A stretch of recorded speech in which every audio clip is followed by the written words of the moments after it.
গর্তে বোঝেন তো, আমি একটা লাইভে বলেছিলাম আপনাদের সাথে যে এক ভদ্রলোক কিছু লোকজন নিয়ে নদী পার হতে চেয়েছিল।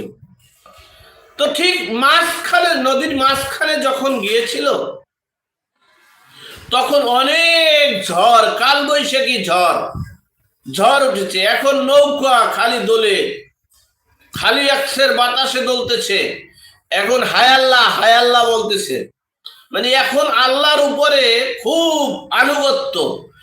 এরপরে শেষ পর্যন্ত কোনো আনুগত্যতে যখন কাজ হয় না, যখন দেখছে যে তাদের এই নদীর ভিতরে মরণ ছাড়া আর কোনো গতি নেই, তখন মানত করছে। মানত বুঝেন তো, মানত করছে, হায় আল্লাহ, আমরা যদি সহি সালামত ভাবে এই নদীর মাঝখান থেকে যদি চলে যেতে পারি, ওই পারে গিয়ে আমরা একটা গরু জবাই করে সবাইকে লুটিয়ে দেব, খাওয়াবো।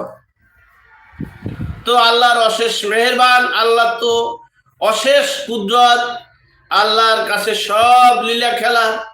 এই মানব দেহ আল্লাহ তৈরি করছে, শ্বাসটা নিয়ে যাবে, সব পচা গলা শুরু হয়ে যাবে।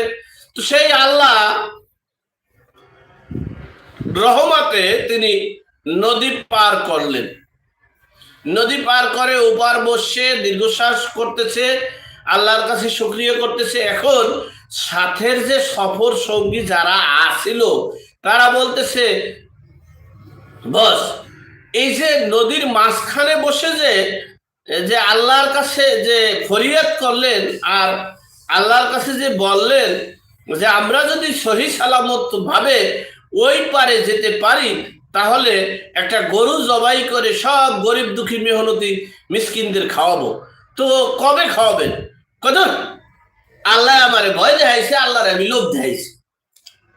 গরু খাওয়াবো নাকি? এত সহজ? আমার আল্লাহ ভয় দেখাইছে কখন?